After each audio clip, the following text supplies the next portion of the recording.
y van a ver que no es nada complicado.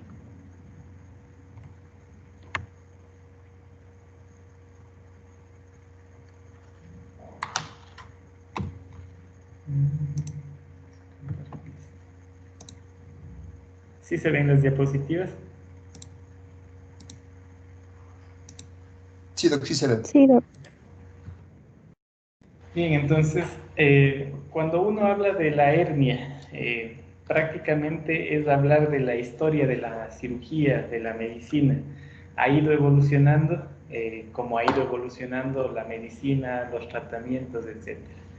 Los avances más significativos en cuanto a la hernia, el tratamiento, es el uso de los materiales protésicos, actualmente el uso de la laparoscopía, y a futuro, de hecho ya igual se sigue haciendo, se está haciendo, digamos, el tratamiento robótico de la hernia inguinal. Entonces, el futuro, como les dije, de esta patología va de la mano, va pegado a la historia de la cirugía, a la historia de la medicina.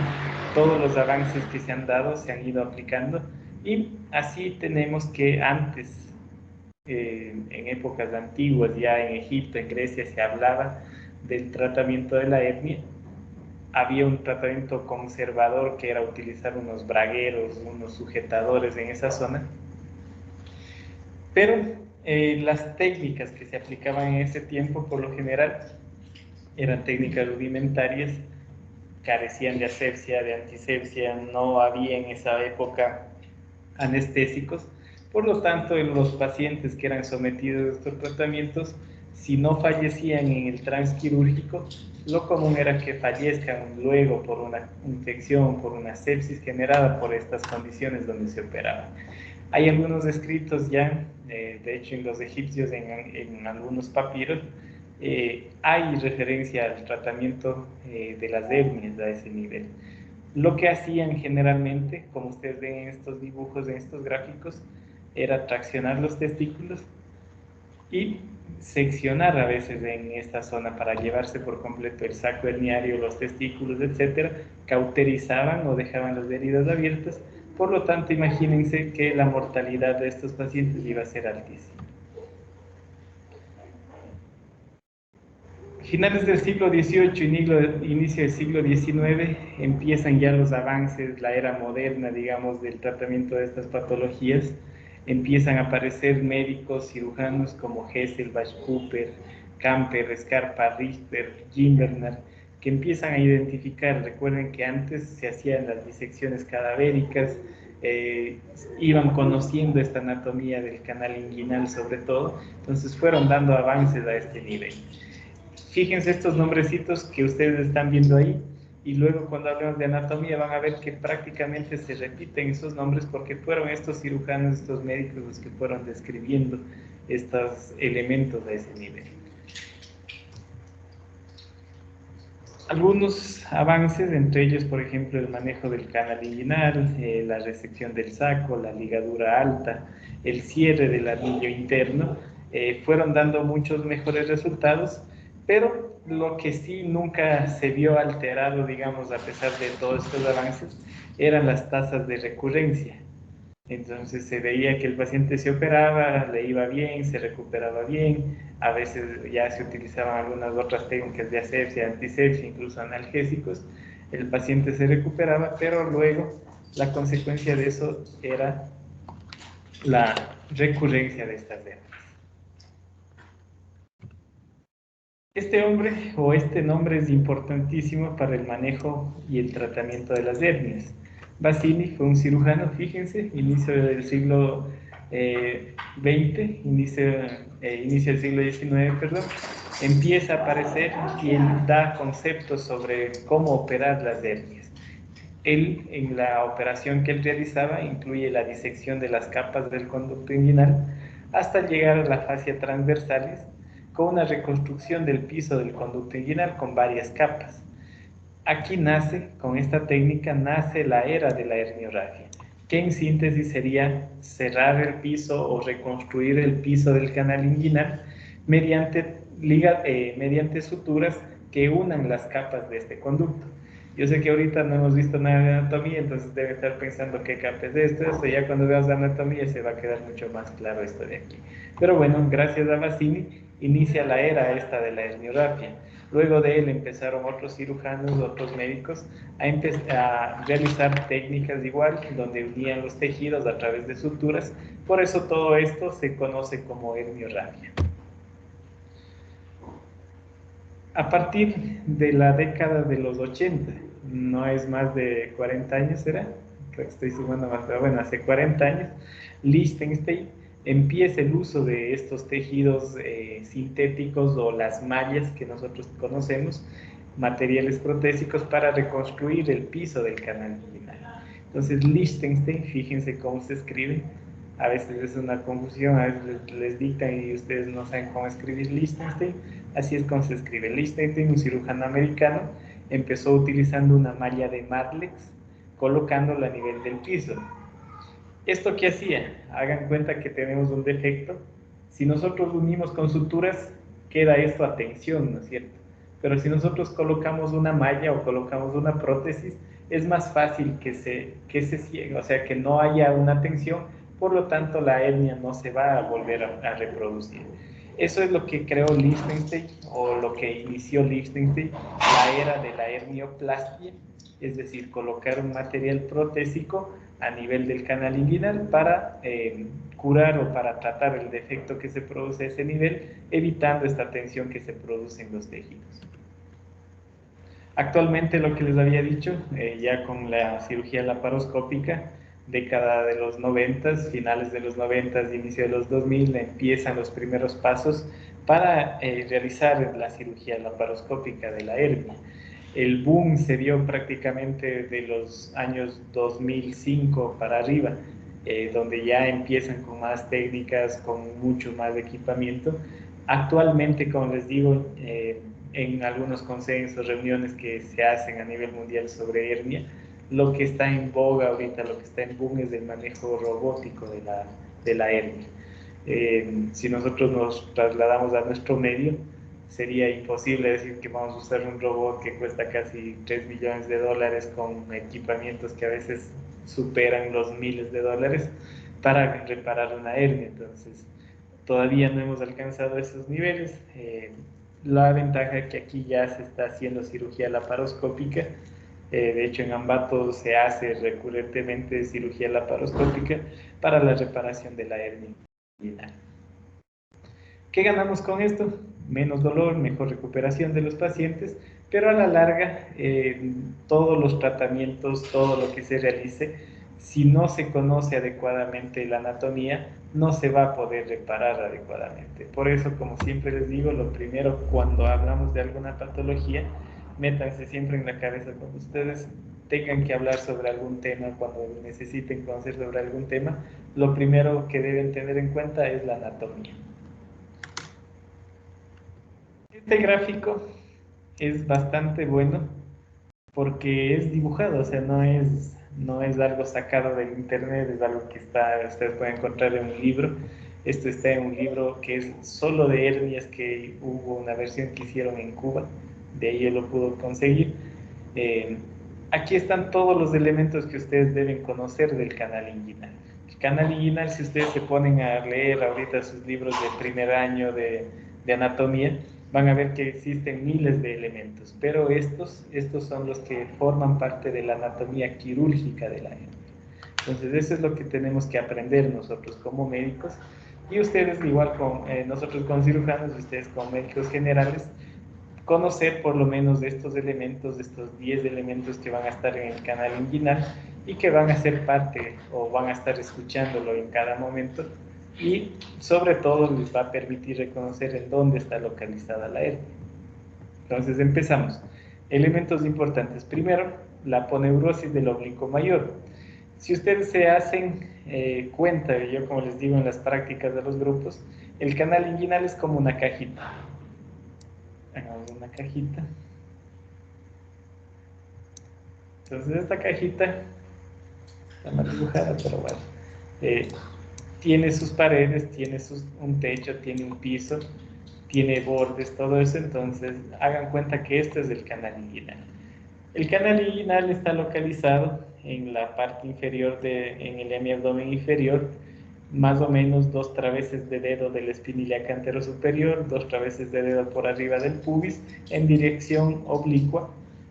Forma de cono lo describen la mayoría de los autores. Si ustedes se fijan, sí podríamos pensar que es un cono con la base hacia atrás y la punta hacia adelante.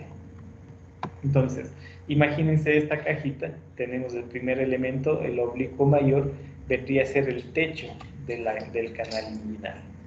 Tenemos el músculo oblicuo menor y el músculo transverso, que ustedes están viendo acá, oblicuo menor, transverso, que van a formar la pared medial. Recuerden, aquí estaría el recto del abdomen, entonces forman la pared medial del canal. Hay un elemento que, según algunos anatomistas, se forma de la unión de las aponeurosis del oblicuo menor y el transverso, y van a dar el elemento 8 que ustedes ven aquí, que es el tendón conjunto. Entonces ustedes más o menos ubíquense en la cajita. Entonces tenemos ya el techo, que vendría a ser la aponeurosis del oblicuo, tenemos la pared medial, que está dada por este tendón conjunto, que, como les dije, está descrito por los anatomistas, pero solamente un 5 a 10% de las personas lo poseen.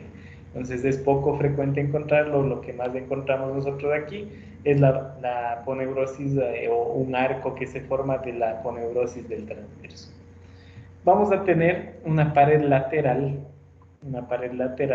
que vendría a ser este número 5 que ustedes ven aquí. El número 5 es el ligamento inguinal. Entonces el ligamento inguinal o ligamento de Poupart vendría a formar la pared lateral del canal inguinal. Ahora, si tiene un techo, va a tener un piso, ¿no es cierto? Entonces el piso del canal inguinal va a estar formado, si ustedes fijan en la mirada, se ve como todos estos elementos forman el piso, pero para que ustedes no se olviden o para que tengan presente qué estructura es la que domina el piso del canal, van a tener esta de aquí, el número 6, la fascia transversal. Elemento importante porque a través de él, a través de esta fascia o desplazando esta fascia, protruye la hernia inguinal indirecta a través de esto. Aquí hay una referencia que ustedes ven con el número 7. Estos son los vasos epigástricos. Los que salen, la hernia que sale lateral a los vasos epigástricos son las hernias indirectas. Los que salen mediales a los vasos epigástricos son las indirectas, que salen por el agujero profundo. Ahora vamos a seguir hablando de eso. Entonces tenemos estos elementos en el piso, fascia transversalis, tenemos vasos epigástricos. Ustedes pueden encontrar también esto, el tendón conjunto, el ligamento de Cooper, que estaría por debajo de la fascia transversalis, que están formando esta zona de aquí.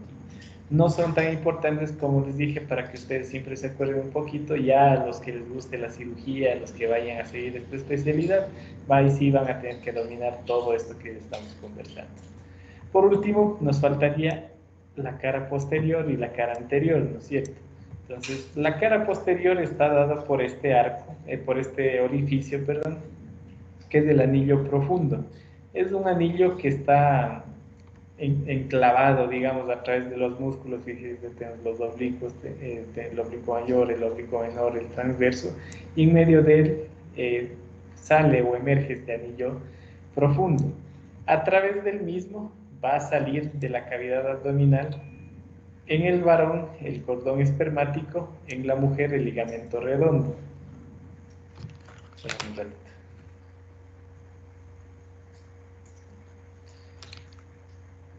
Y por último tenemos la cara anterior, o este de aquí que está abierto en realidad en este momento, vendría a ser el anillo superficial. Es un anillo tendinoso a este nivel, que se forma de un repliegue que forma la aponeurosis del transverso cuando se inserta a nivel del pubis. Entonces es un anillo tendinoso.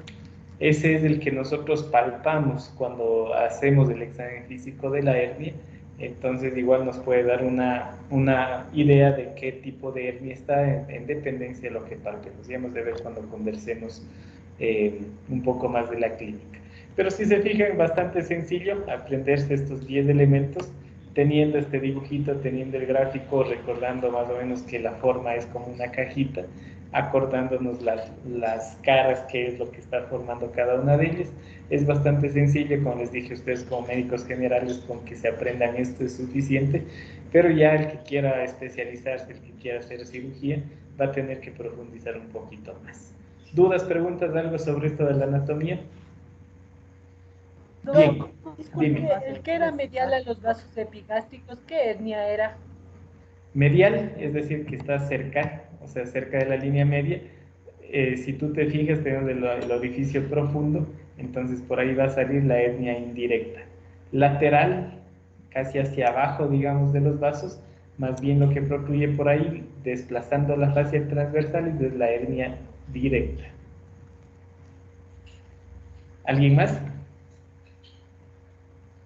Bien, entonces vamos a describir ya cada uno de estos elementos, recordando un poquito lo que yo les dije ahora fue como un resumen de todo lo que vamos a ver aquí, así que no tengan ningún, vamos a ver, digamos, un poco más específicamente. Conducto inguinal, 4 o 6 centímetros de longitud, porción anterior-inferior del hueco pélvico, forma de cono como habíamos descrito.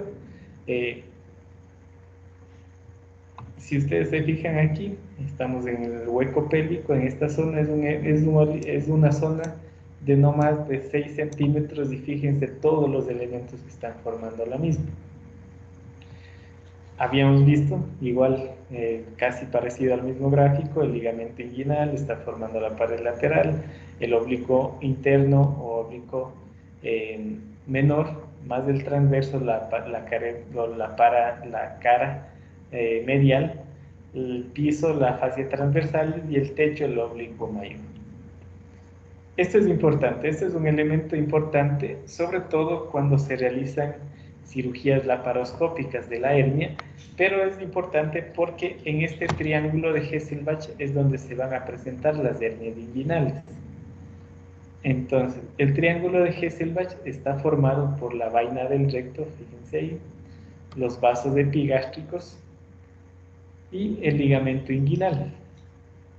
Por debajo tendríamos ya el orificio crural, fíjense aquí, por donde pasan los vasos femorales. Entonces, triángulo de Hesselbach, vaina del recto, vasos epigástricos, ligamento inguinal. Aquí es más fácil darse cuenta de lo que habíamos visto de la relación que tienen las hernias con los vasos epigástricos. Fíjense, la hernia que sale por el orificio profundo va a ser la hernia indirecta, entonces va a estar por aquí. Estamos viendo desde atrás, imagínense que la hernia va por adelante. Y este sería el piso del canal, ¿no es cierto? El piso, entonces la hernia que empuja desde aquí es la hernia directa, la que sale con el cordón o el ligamento redondo, la indirecta. Entonces esa es la relación que tienen con los vasos epigástricos. Ahí es un poco más fácil darse cuenta de lo que les decía en cuanto a la salida de las hernias. Bien,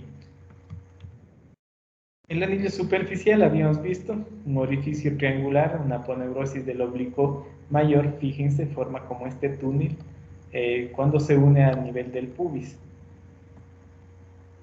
Fíjense, es como un túnel, es un reborde, digamos, de aponeurosis que está formando este anillo superficial. Hay dos haces tendinosos, uno que se inserta en la espina del pubis y otro que forma el pilar externo, perdón, y otro que se inserta en la sínfisis, fíjense, en la estos pilares externo y interno. Hay otro haz que se dirige, digamos, al lado contrario, es decir, se va de este, en vez de quedarse aquí, se va para acá.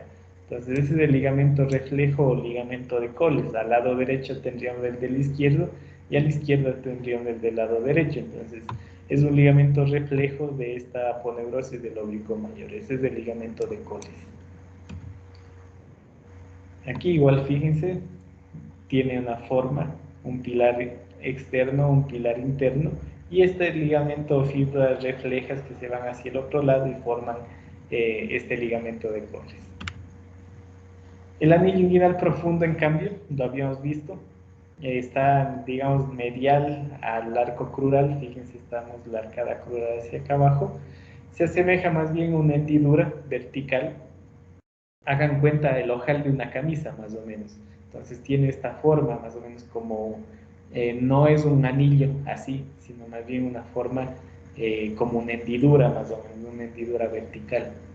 Está dispuesto a través de la fascia del transverso, o digamos que se mete, desplaza, digamos, este músculo transverso formando este tunelcito para que salgan los elementos del cordón o el ligamento redondo en la mujer.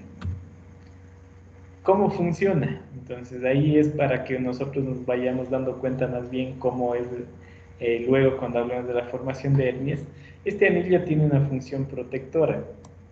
Cuando nosotros tosemos, hacemos alguna maniobra de valsalva, ejercicio, etcétera, los músculos de la pared abdominal se van a contraer. Entonces esta hendidura que estaba así se tensa, y al tensarse queda recto. Entonces de lo que está así se tensa, se queda recto y evita la salida de los elementos del abdomen. Si es que existiera, digamos, si el anillo se quedara abierto, por ahí va a protruir la hernia más fácilmente. Entonces la fisiología de esto, más o menos, imagínense que ahí está en reposo, cuando hacemos fuerza se contraen los músculos y eso se tensa y evita así la salida de los contenidos. El tendón conjunto es lo que les había hecho mención, es una parte que está formando la pared medial, digamos, de este canal. Son fibras del músculo oblicuo menor con el transverso que se fusionan y forman este tendón conjunto. Pero se considera que solo un 5% de los pacientes tienen este tendón conjunto. Incluso hay algunos cirujanos como McVeigh que pensaban que era solamente un artefacto de la disección de los cadáveres en ese momento. Entonces, está mal llamarlo tendón conjunto, pero prácticamente todos los cirujanos, todos los que estudiamos de hernia, cuando hablamos de esa zona, hablamos del tendón conjunto. Lo ideal sería llamarlo arco del transverso o fusión transversa con el oblicuo menor. Entonces, para que no tengan problemas, llámenle tendón conjunto. Ya les digo, aunque es algo que no se va a encontrar normalmente en las personas. Desde el tendón conjunto, fíjense el trayecto que nos decía, son fibras del oblicuo menor con fibras del transverso que se insertan en la espina del pubis y la rama superior. Entonces, fíjense, tenemos la espina del pubis y acá es más fácil darse cuenta, espina del pubis, me fue el otro elemento que era, y la rama superior. Entonces la rama del pubis está aquí, fíjense la rama del pubis y tenemos la espina. Entonces este tendón conjunto va a estar anclado a esta zona, espina y la rama superior del pubis. Ya les digo, llámenle tendón conjunto, pero en realidad si se fijan es la aponeurosis del transverso que forma esta zona. Hemos hablado bastante del contenido del canal, en el hombre, el cordón espermático, en la mujer, el ligamento redondo.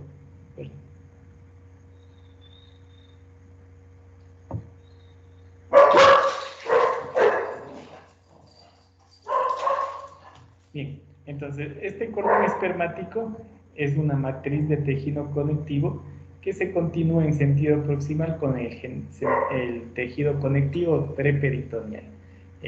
Normalmente está formado por el conducto deferente, 3 arterias, 3 venas, el plexo venoso pampiliforme y 2 nervios que están recubiertos a su vez por 3 capas de tejido. Entonces, ¿qué arterias están aquí? Aquí vamos a tener la espermática interna o la testicular, que es una rama directa de la aorta, espermática o testicular, rama directa de la aorta. Tenemos la arteria deferencial o del conducto deferente, que proviene de la arteria vesicular inferior. Tenemos la arteria espermática externa o cremasteriana, que tiene su origen en estos vasos epigástricos que habíamos visto. Tenemos este famoso plexo venoso pampiliforme que se dilata sobre todo cuando tenemos el varicocele que ustedes deben haber escuchado. Se forma de la unión de 10 a 12 venas del cordón espermático y tenemos un grupo anterior y un grupo posterior. Los nervios que nosotros vamos a encontrar son el génito crural, que nace en L1 o L2, y el nervio abdominal genital menor, que nace en L1.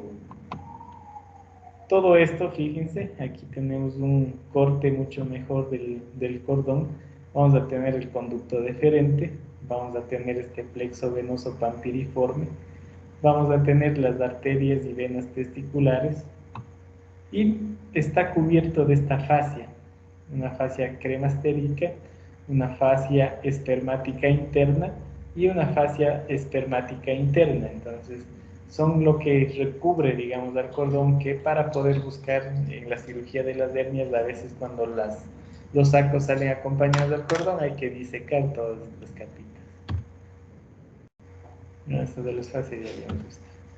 La fascia transversalis es el piso del canal inguinal, ocupa toda la extensión de la región inguinal por delante del peritoneo. Si nosotros abrimos esa fascia, entramos ya a la cavidad peritoneal. Cubre sobre todo la cara profunda del músculo transverso.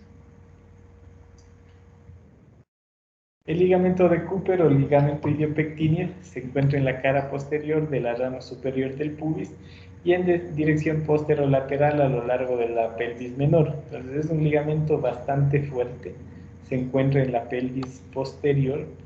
Este es un elemento que nosotros tenemos bastante en cuenta cuando realizamos la cirugía laparoscópica. Cuando nosotros hacemos la disección del saco herniario, tenemos que identificar el ligamento de Cooper, ya que ahí se realiza la fijación de la malla. Entonces nosotros ponemos una malla completa en esta zona para evitar la salida de hernias por aquí o por acá.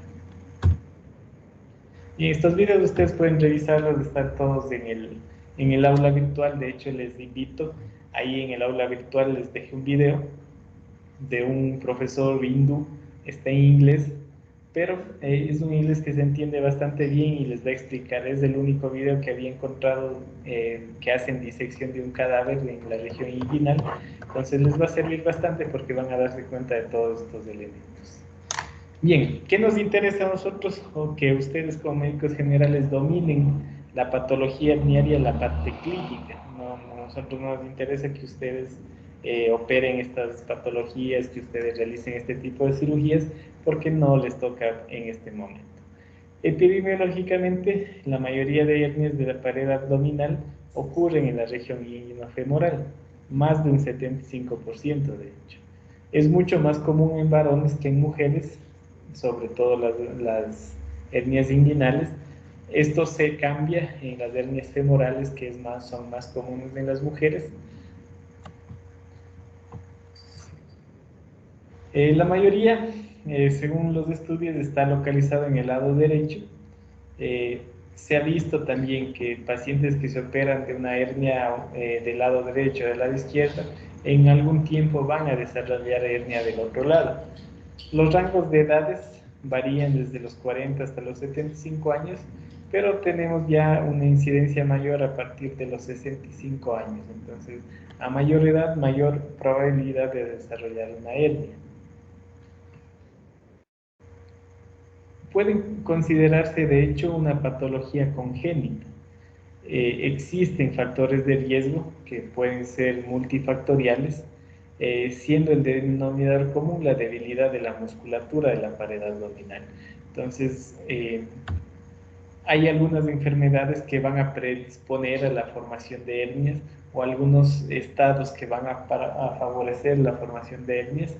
Si ustedes fíjense, la tos, la enfermedad obstructiva pulmonar crónica, obesidad, esfuerzo, el estreñimiento, el prostatismo, el embarazo. Entonces son condiciones que aumentan la presión intraabdominal, lo que eso predispone, digamos, a la formación de hernias en individuos que tienen esta predisposición, seamos redundantes, a la formación de hernias. Hay algunos factores, por ejemplo, que están estudiados como el tabaquismo, que inciden bastante en la formación de hernias. ¿Por qué? Porque destruyen la alfa-1 antitripsina, que ayuda a la síntesis de colágeno, y eso hace que el colágeno que llega a estas zonas sea un colágeno mucho más débil. Se puede considerar que las hernias son congénitas, como les había dicho, porque ustedes se pueden encontrar hernias en niños, en recién nacidos, en niños de 1 año, 2 años. Esto se debe al desarrollo que se da a nivel del abdomen de los testículos. Recuerden que los testículos, cuando se están formando, en el niño va a ser dentro de la cavidad abdominal. A partir del tercer trimestre es que estos testículos van a descender al escroto y se van a localizar ahí. Este descenso del testículo está predecido o precedido por el gobernáculo testis, que no es más que un divertículo de peritoneo que protruye a través del conducto inguinal y va a dar lugar a un proceso que se llama proceso vaginal. Este proceso vaginal se cierra normalmente entre las 36 y 40 semanas, se elimina así la abertura peritoneal a nivel del anillo inguinal interno y evita la formación de hernias. Pero ¿qué es lo que pasa en algunos pacientes? Si ustedes se fijan, el gráfico A es lo normal. Hubo esta protrusión, digamos, del peritoneo vaginal. Este peritoneo vaginal, cuando desciende ya el testículo, se cierra. Queda cerrado, no pasa ningún problema. ¿Qué sucede en algunos individuos? Que puede quedar permeable. Entonces puede dar lugar a esta permeabilidad que a veces no es tan evidente en los primeros meses de vida. Puede irse desarrollando incluso luego y dar lugar a la formación de hernias. Cuando son pequeños, pueden ser mucho más grandes. En ocasiones, y es las hernias que encontramos en los niños, cuando existe ya una permeabilidad amplia, es decir, nunca se cerró este proceso peritoneo vaginal, por lo tanto, por ahí puede protruir una hernia, que lo más probable contenga asas intestinales por el tamaño. Entonces, la falta de este cierre, la falta o la permanencia de este proceso vaginal permeable va a dar lugar a la formación de hernias. Es la única forma de explicar, digamos, el por qué las hernias se pueden llegar a producir en niños y sobre todo es bastante común en niños prematuros. Este proceso vaginal, normalmente, si es que se quedó ligeramente abierto, etcétera, puede cerrarse conforme el niño va creciendo. Y en la mayoría de los casos, en los primeros meses de vida, se puede cerrar. 3, 6 meses se puede cerrar. Si pasa ya ese tiempo, si ustedes ven un niño en el centro de salud de 1 año y que tiene una hernia inguinal, eso es indicación de cirugía. Hay que remitirlo porque puede complicarse. Ya habíamos visto en la clase pasada complicaciones de la hernia. Las dos más temibles, digamos, que tenemos en el prequirúrgico son la estrangulación y la encarceración. Entonces puede pasarle esto al niño que luego le va a complicar, puede terminar incluso con ileostomías por una perforación intestinal. Por eso hay que tratar a tiempo, explicarle a los padres que ya no va a cerrar de forma espontánea. No es lo mismo que habíamos visto de la hernia umbilical, que a veces hasta los 5 años puede cerrar de forma espontánea. Este proceso vaginal, este peritoneo que está en esa zona, no va a cerrar si es que ya pasaron 3, 6 meses de exagerando. La presencia de este proceso peritoneo vaginal, como les había dicho, a veces no es completo lo que sale, no se forma esta hernia inguinal, puede predisponer luego al paciente al desarrollo de una hernia. Si eso se produce, a veces no es solo por la acción de la presencia del mismo, sino porque se juntan algunos factores externos, sobre todo. Ahí sí cabe resaltar el aumento de presión en esa zona, pacientes que cargan peso, pacientes que hacen actividades físicas extenuantes, son más propensos a desarrollar hernia si es que tienen la presencia de este conducto peritoneo vaginal, proceso peritoneo vaginal, perdón. En ocasiones se relaciona, digamos, en nuestro medio, sobre todo a los esfuerzos físicos, a cargar mucho peso, sobre todo, pero como les dije, no tiene tanta incidencia por este mecanismo fisiológico de cierre que tiene el anillo profundo. Por eso es que es más común que se genere estas hernias en pacientes que tienen este antecedente genético o infantil de la presencia del conducto peritoneo vaginal. De hecho, ahora se han hecho estudios en la piel de los pacientes, estudios microscópicos, en pacientes que presentan hernias inguinales y ven un déficit o una disminución significativa de colágeno 1 y 3. El colágeno 3 no contribuye tanto a la fuerza tensil, pero el grado 1 sí. Entonces, si está degenerado esta formación de colágeno, es lo que les decía, que El tabaquismo afecta de esta forma, disminuyendo la alfa-1 antitripsina, disminuye la formación de colágeno, sobre todo colágeno grado 1 o tipo 1, que aporta esta fuerza tensila al cuerpo. Entonces, es más probable que estos pacientes desarrollen una hernia inguinal. De hecho, como tiene este componente genético, hay algunos síntomas, algunos síndromes, perdón, genéticos que van a provocar o que están predispuestos a la formación de hernias. Son síndromes, ahí ustedes ven una lista bastante grande, en nuestro medio no es tan común encontrar alguno de estos síndromes. Bien, entonces, recuerden que la hernia está más que estudiada, está más que vista. Tenemos varias formas de operar, tenemos varias formas de tratar la hernia inguinal. Entonces, ahí, en esa divergencia, en esta amplitud de visiones, digamos, se fueron creando clasificaciones. Una de ellas, lo que les había dicho, indirecta, directa, es lo más común que nosotros utilizamos, pero existen otras clasificaciones, incluso con grados, para ver qué tan grande es la hernia, por ejemplo. Tenemos descrito más de 25 clasificaciones, algunas son fáciles de recordar, otras son mucho más complejas. Nosotros nos centramos en la clasificación de Nyhus. Nyhus es una clasificación popular a nivel mundial, se utiliza a nivel mundial, como les dije, es fácil de aprenderse, tiene criterios sobre todo subjetivos. Se puede utilizar también esta escala de Gilbert modificada por Utgard y Robin, que es mucho más objetiva, pero en cambio es más difícil de aprenderse. Entonces, fíjense, esta es la escala de Nyhus. Tenemos 4 tipos de hernias. Grado 1 o tipo 1 es una hernia indirecta, es decir, tenemos un anillo abdominal interno normal, son las que se encuentran sobre todo en los lactantes, en niños y en adultos jóvenes. Tenemos la hernia Nyhus tipo 2, es una hernia indirecta, hay un agrandamiento del anillo interno sin lesión del piso del conducto inguinal, no se extiende hacia el escroto, llega únicamente acompañando al cordón inguinal.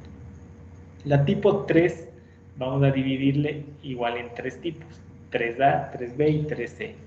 3A es la hernia directa. No se toma en consideración el tamaño, únicamente que esté afectando, digamos, la pared posterior. La tipo 3B son hernias mucho más grandes, es difícil, digamos, o hay una afectación de la pared posterior, es una hernia indirecta, perdón, me había olvidado, que afecta también ya a la pared posterior, al piso de la región inguinal.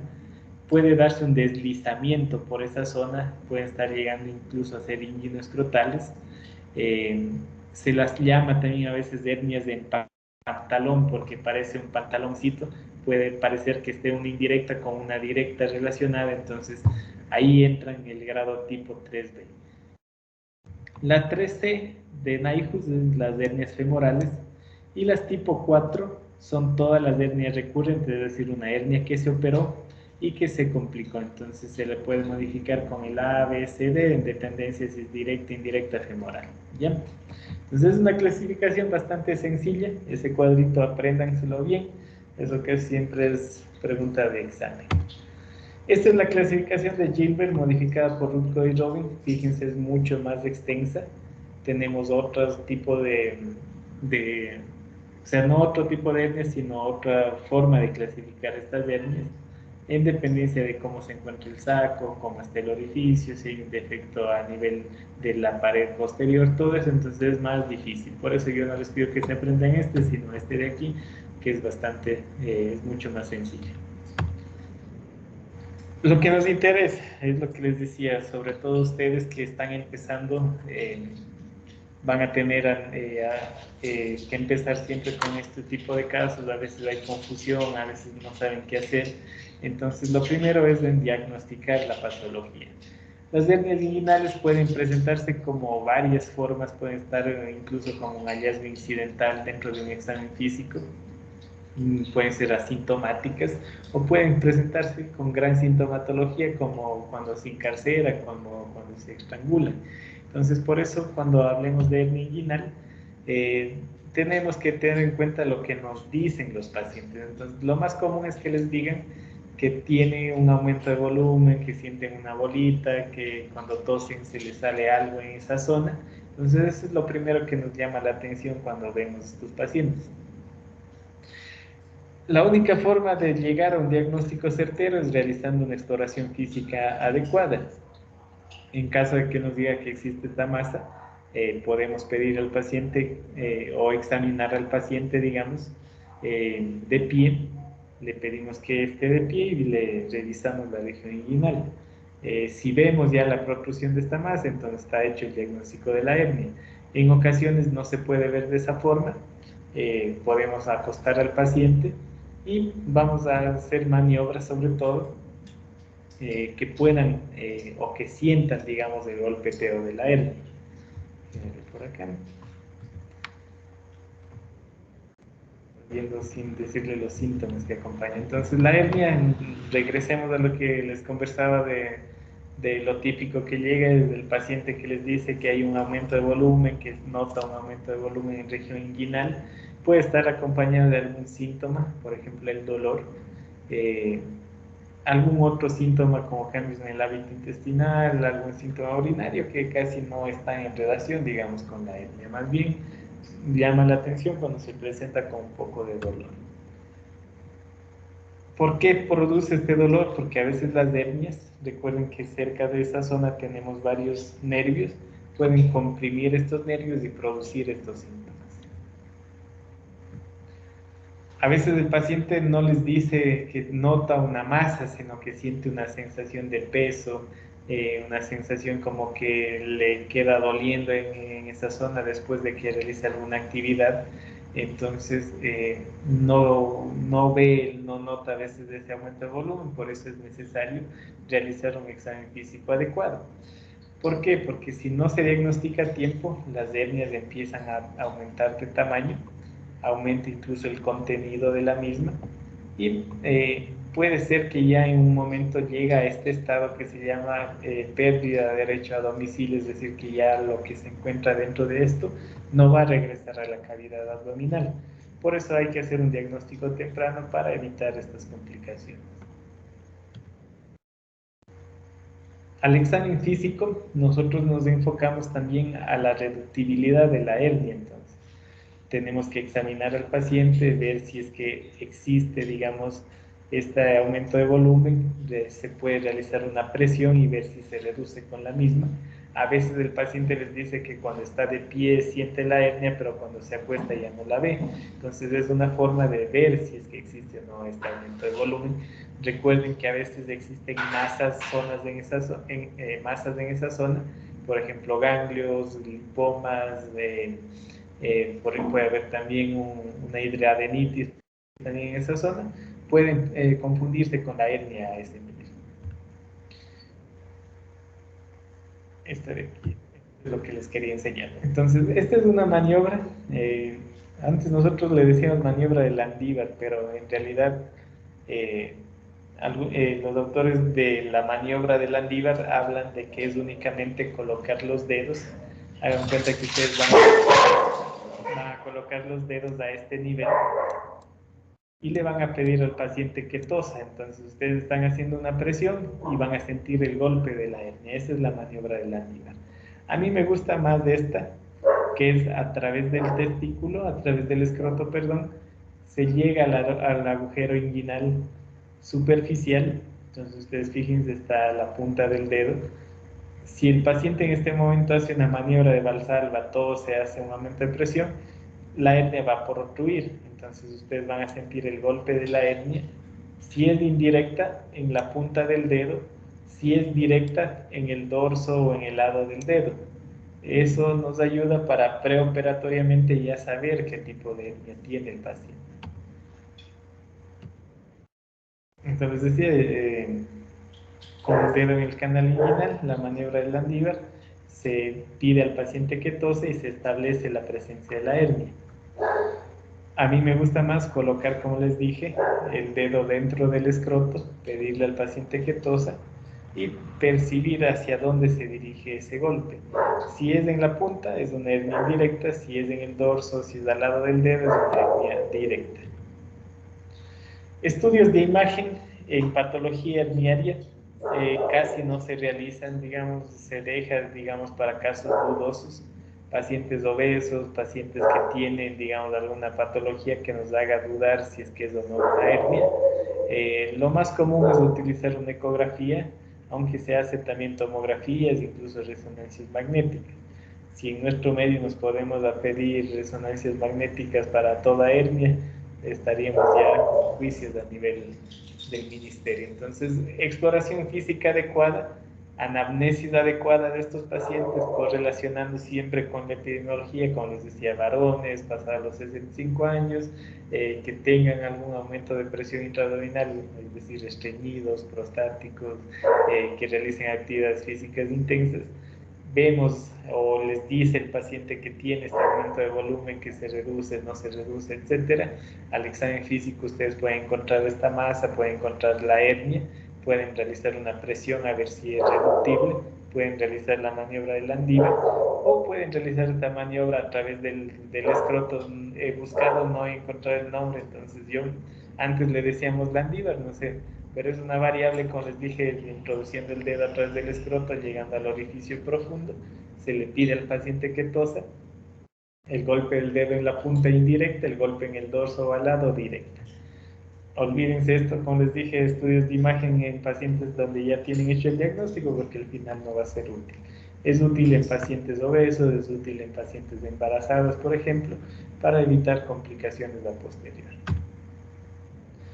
¿Cuáles son los diagnósticos diferenciales de la hernia? Por la zona, por la localización, siempre hay que descartar que no sea un aumento a nivel de las cadenas ganglionares por un linfoma, por un sarcoma, etc. Puede el varicocele, el hidrocele, la epididimitis darnos falsos positivos de hernia, por eso hay que examinar adecuadamente. Quistes sebáceos, abscesos, varices, hematomas, etcétera, pueden darnos lugar a pensar en estas hernias. Si ahí nosotros realizamos una ecografía, por ejemplo, salimos ya de estas dudas, si es de hernia o si es, por ejemplo, un quiste sebáceo, etcétera, entonces ahí sí sería útil la realización de imagen. ¿Cuál es el tratamiento? Aquí a nivel mundial, hernia diagnosticada, hernia operada. Toda hernia que se diagnostique debe someterse a una cirugía antes de que se produzca alguna complicación. Complicaciones que habíamos visto la semana pasada, la encarceración y la estrangulación, que pueden poner incluso en riesgo la vida del paciente. Actualmente existen más de 26 técnicas quirúrgicas para la reparación de las hernias inguinales. Estas técnicas nosotros podemos dividirlas según el acceso, si es abierta, si es laparoscópica, si es robótica, etc. Pueden igual subdividirse según el tipo de reparación, lo que les había dicho, si es anterior, es decir, si se abre a través del canal inguinal, o si es posterior, cuando entramos a través del abdomen, por ejemplo. Tenemos las reparaciones, lo que les había dicho, las herniorrafias, y tenemos las hernioplastias. Las herniorafias, es decir, donde no se utilizan prótesis, a veces los pacientes hacen rechazo a la malla, a veces son alérgicos a los materiales de la malla, que es bastante raro, pero puede pasar, entonces se debe utilizar las reparaciones con prótesis, sin prótesis, perdón, que son las herniorafias. Las más utilizadas sería, como les había dicho, la operación de Bassini. Esta operación de Schuldeis, de hecho, es la que tiene mejores resultados. Se compara incluso con la hernioplastia, casi similar el nivel de recurrencia. Schuldeis, de hecho, hay una clínica que se encuentra en Canadá que se especializa únicamente en la reparación de las hernias. Estas otras no se realizan tan frecuentemente porque, como les dije, con la tensión, con la sutura, lo que creamos esta tensión, y la recidiva es mucho más frecuente. Técnicas anteriores con prótesis, la más utilizada, Lichtenstein, aunque existe también una técnica con tapón y parche de Gilbert Rutherford Robbins. Tenemos el problema hernia system. ¿Cuál es el problema de esto? Lichtenstein, por ejemplo, la malla y todo eso puede estar en unos $25.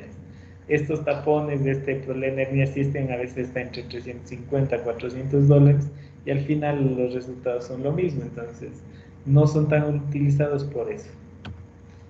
Tenemos reparaciones posteriores, es decir, preperitoneales, entrando, digamos, por línea media, se puede hacer un Chicley Henry, Nyhus River. No necesitan ustedes saber qué son, pero por lo menos para que las conozcan. El acceso laparoscópico, como les dije, es la que actualmente más se utiliza. Tenemos dos tipos que son para nivel inguinal. Este IPON, digamos, se utiliza o se usaba antes utilizando únicamente malla, más sobre todo en hernias incisionales, ya casi se ha dejado de usar. De hecho, ya casi ni se hace, digamos, esto. Estas dos son las que más se utilizan, que es el TAP, que es una reparación preperitoneal transabdominal. Eso quiere decir que entramos a través de un orificio por el ombligo, por lo general, a la cavidad abdominal y de ahí reparamos la hernia. Este TEP, en cambio, es totalmente extraperitoneal, es decir, se labra un canal, se labra un tejido sin abrir el peritoneo y ahí se repara la hernia. Bien, complicaciones de la hernia. La más común, la retención urinaria posterior a esta hernioplastia. Puede presentarse igual debido a la anestesia, va a requerir a veces cateterismos vesicales. Se puede utilizar, se puede prevenir con el uso de la anestesia locorregional para estos procedimientos quirúrgicos, limitar el uso de opioides y favorecer sobre todo la movilización temprana. Infecciones del sitio quirúrgico, menos del 2% de pacientes, pero igual se puede encontrar. Se maneja con antibióticos, drenaje inmediato de esta zona. Recuerden lo que yo siempre les dije: absceso drenado, absceso curado. Preferible abrir completamente la herida, hacer una limpieza adecuada y luego dejar a un cierre por tercera intención si queremos, o un cierre por segunda intención. A veces yo les pongo cuando rotan conmigo les pongo una pregunta sobre esto de infección del sitio quirúrgico y les planteo un escenario hipotético donde ustedes son los médicos que están delante de ese paciente. Si ustedes están o van al médico, van buscando confort, ¿no es cierto? Van buscando mejoría para su cuadro. Si ustedes tienen delante suyo una herida infectada con una sutura que se está comiendo, como habíamos visto en la clase de infección del sitio quirúrgico, no van a dejarle, no van a ese rato llamar a la ambulancia, se lleve al hospital, todo eso. Lo que tienen que hacer es actuar. Ustedes ya tienen esa capacidad para actuar sobre sus pacientes. Y lo mejor es el drenaje de ese absceso, una limpieza adecuada de esa zona. Incluso a veces no hace falta ni antibiótico terapia. Entonces, váyanse metiendo ya en la cabeza que ustedes en unos meses van a estar delante de los pacientes, van a ser los médicos que van a estar a cargo. Entonces, van a tener que empezar a hacer estos procedimientos. Los seromas también bastante frecuentes son colecciones de suero estéril a nivel de la herida quirúrgica. Esto se da sobre todo cuando se realizan disecciones amplias, cuando se colocan mallas muy grandes, etc. Entonces pueden dar lugar a la formación de estos seromas. Dolor crónico postoperatorio es una de las complicaciones que vemos ya en el postquirúrgico tardío.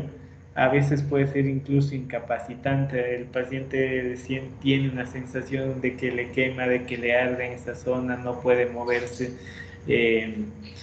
A veces requiere otras intervenciones quirúrgicas por esto mismo.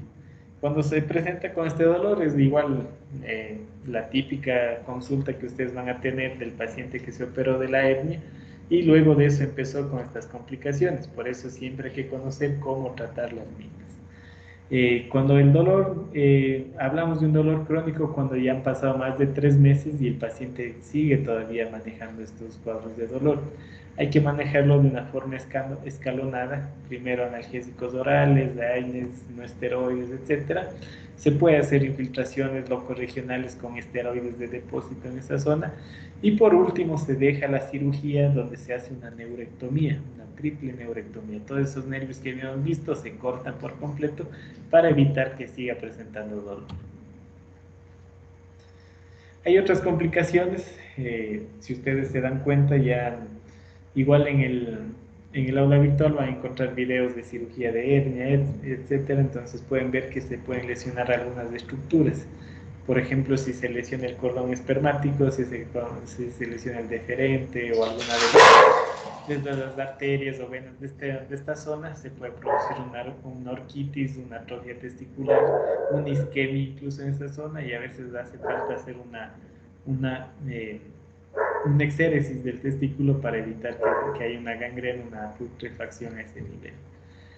Hay lesiones vasculares que se pueden presentar cerca del ligamento inguinal, ya cerca de esa zona vamos a encontrar los vasos femorales, cerca del anillo profundo, perdón, tenemos los vasos femorales y se pueden pinchar a veces con los puntos que nosotros damos ahí para fijar la malla y puede provocar un sangrado. Entonces hay que tener siempre cuidado en esto. También en los elementos que pueden estar dentro del cordón, del saco herniario, a veces se localiza ahí asas intestinales, colon, epiplum, a veces la vejiga se puede desplazar en esa zona, entonces hay que tener bastante cuidado. Bien, dudas, preguntas, algo sobre hernia inguinal.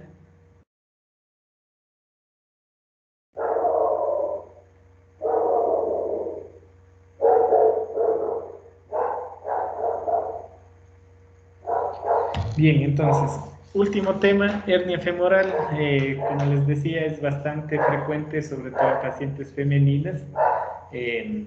Es más común encontrar una hernia femoral en una mujer y es más común encontrar una inguinal en el hombre. Entonces hay que tener en cuenta esto siempre que veamos este tipo de pacientes. Para conocerlo también siempre es bueno saber la anatomía de esta zona. La anatomía es un poco compleja.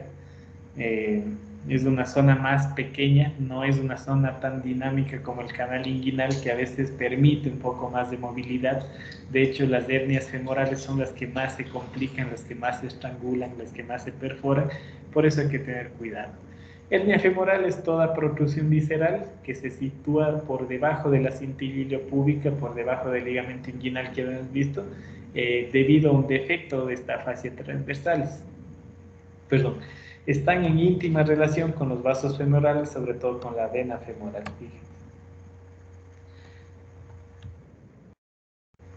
Por ventaja no son tan comunes, únicamente representan un 2 al 5% de todas estas hernias. Más común en mujeres, como les había dicho, una relación 3:1 prácticamente. El riesgo de estrangulación de estas hernias después de diagnosticarse es del 22% a los 3 meses y de un 45% a los 2 años. Entonces, si ustedes diagnostican y esa paciente no se opera pasados los 3 meses, ya corre un riesgo alto de tener complicaciones como la estrangulación. Por eso hay que tener bastante cuidado con estas hernias. Sobre todo están relacionadas a los estados que generan presión, aumento de presión intraabdominal. Es más común en la mujer, sobre todo por el embarazo. Entonces, pacientes que han cursado un embarazo, es más frecuente que encontremos una hernia femoral a ese nivel. El estreñimiento crónico, la tos crónica, levantar objetos pesados, la obesidad, esfuerzos al orinar, pueden presentar, digamos, o favorecer a la formación de estas hernias. Entonces, lo que les decía, el anillo femoral no es flexible, mide más o menos de 8 a 27 milímetros, es decir, ni 3 centímetros, tiene una forma, 3 centímetros de forma transversa, perdón, y unos 2 centímetros, 3 por 2 centímetros, perdón, es lo que mide el anillo femoral. Los límites van a ser el borde libre del ligamento lacunar de Jim-Bernard, lateral vamos a tener la vena femoral, anterior está el ligamento inguinal y posterior el ligamento de Cooper. Aquí ustedes tenemos la vena femoral, fíjense, este es el anillo inguinal, el anillo femoral, perdón. 3 por 2 centímetros más o menos. En relación con la vena femoral, tenemos el ligamento lacunar, tenemos el ligamento pectíneo, se me fue el nombre. Entonces, tenemos ligamento lacunar, fíjense aquí, es este de aquí, este ligamento de aquí.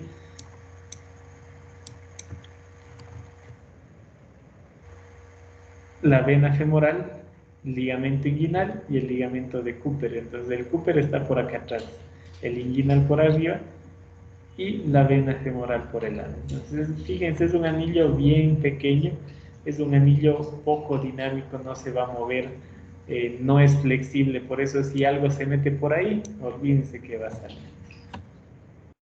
La clasificación es difícil. Por suerte, como les decía, NIHUS, la clasificación de NIHUS la sitúa como tipo 3C. Cualquier hernia 3C es una hernia femoral, pero hay una clasificación propia, va a estar en dependencia de la situación que tenga el saco, del trayecto que tenga el saco y la relación que tiene con los vasos iliofemorales y los ligamentos vecinos. Entonces la típica es la que protruye medial a la vena femoral. Entonces la típica es la que sale por aquí medial. Aquí está la vena femoral, aquí está la línea media. Entonces medial a la vena femoral protruye. Esta es la típica, es la que más comúnmente se ve. Pero hay otras, por ejemplo, esta prevascular, que está situada por encima de la vena femoral. Tenemos la retrovascular, donde emerge por debajo de la vena femoral. La externa o de Hell-Selbach se sitúa superior y lateral a la arteria femoral. La pectínea de Kalesen-Cloquet se aloca dentro de la aponeurosis del músculo pectíneo que habíamos visto, pero se enseñaba, aponeurosis del pectíneo, entonces pueden estar saliendo por esta zona.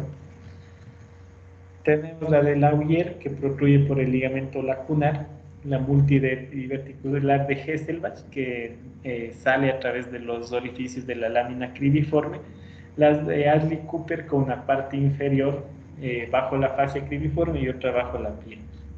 Entonces, fíjense, son varias. Es difícil encontrar, digamos, si ustedes tienen una hernia externa que está lateral a la arteria, el tratamiento es bastante complejo, porque una mala atracción, una mala maniobra puede lesionar los vasos y producir un sangrado. En cuanto al grado de penetración del saco en el conducto femoral, según Berliner, tenemos dos estadios. El estadio 1 es de un estadio precursor, son hernias internas, asintomáticas, están dentro de este conducto, pero no se detectan a la exploración física. El grado 2 o estadio 2 son hernias externas, protruyen a través del conducto femoral y se detectan de forma clínica. Entonces, esta es la hernia femoral. Fíjense, tenemos acá arriba el ligamento inguinal, estaría por aquí, y por debajo de este protruye la hernia femoral. Más o menos sería esto lo que estamos viendo aquí. Entonces, cualquier elevación, cualquier protuberancia por encima o en la raíz del muslo, justo por debajo del tubérculo púbico, aquí estaría el pubis, justo por debajo de esto es una hernia femoral. Estas hernias no causan mucho dolor, más bien van a causar dolor cuando ya se encuentran encarceradas. Fíjense, esto es una hernia encarcerada y estrangulada. Entonces ya no regresa a la cavidad. Consecuencia de esto, o pasó tiempo, se estranguló. Por ventaja no está perforada, pero a veces este intestino no es viable y hay que hacer una resección. El diagnóstico se logra mediante la exploración física, como les había dicho, aumento de volumen en la región, en la raíz, digamos, del muslo por debajo del ligamento inguinal. Pueden ser reductibles cuando son de tamaño pequeño o pueden estar ya complicadas, como habíamos visto. El diagnóstico, a veces se necesitan estudios de imagen, ultrasonido, tomografía. Aquí sí es válido hacer un eco en estos pacientes cuando tenemos una duda razonable que sea una hernia femoral, porque a veces el tratamiento quirúrgico varía un poco en estos pacientes. Entonces hay algunos abordajes. Tenemos el abordaje femoral, a mí no me gusta mucho ese, que abren por encima de la hernia, la reducen y cierran el anillo. Me gusta a mí más es más trabajoso, es la vía inguinal, hay que abrir todo el canal inguinal, hay que abrir la fascia transversalis, se reduce la hernia y ahí se cierra. Pero con la llegada de las técnicas laparoscópicas es mucho más fácil porque nos permite ver desde adentro el asa si está metida, nos permite ver qué es lo que está conteniendo esa hernia, entonces es mucho más fácil de reparar por esta vía. Complicaciones, igual, las que habíamos visto, los seromas, los hematomas, la más temida, la lesión de los vasos femorales, ya sea arteria o vena, la migración de la malla, infección de la malla, una trombosis de la vena femoral, a veces por la manipulación pueden producir estas lesiones. Muchachos, con esto sí terminamos, eso ustedes pueden verlo en el libro de Schwartz, está un poco más explicado. Como les decía, vayan viendo, viendo videos de anatomía, vayan haciendo todas esas cositas para que vayan acordándose. No tengan miedo, como les decía, la primera vez que uno ve esto de hernias, la primera vez que uno se relaciona con las hernias es difícil porque tenemos que ir viendo, tenemos que ir haciendo las cositas y ahí recién aprendemos esto. El residente de cirugía el primer año prácticamente se dedica solo a operar hernias y ahí es que coge esa habilidad para detectar todos estos elementos. Bien, muchachos, ¿alguna duda, alguna pregunta?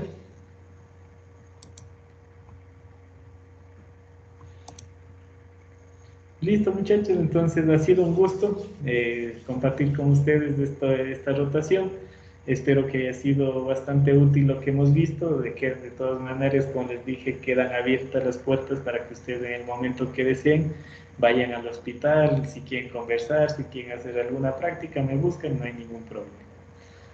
Bien, entonces, en el aula virtual son las 6:12, a las 6:15 les voy a activar la pruebita sobre hernias para que puedan irse evaluando y tengan esa nota.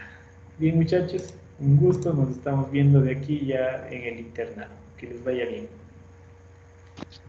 Muchas Muchas gracias, gracias. Doc. Muchas gracias, Hasta Doc. luego. Gracias. Gracias, Doc. Hasta luego.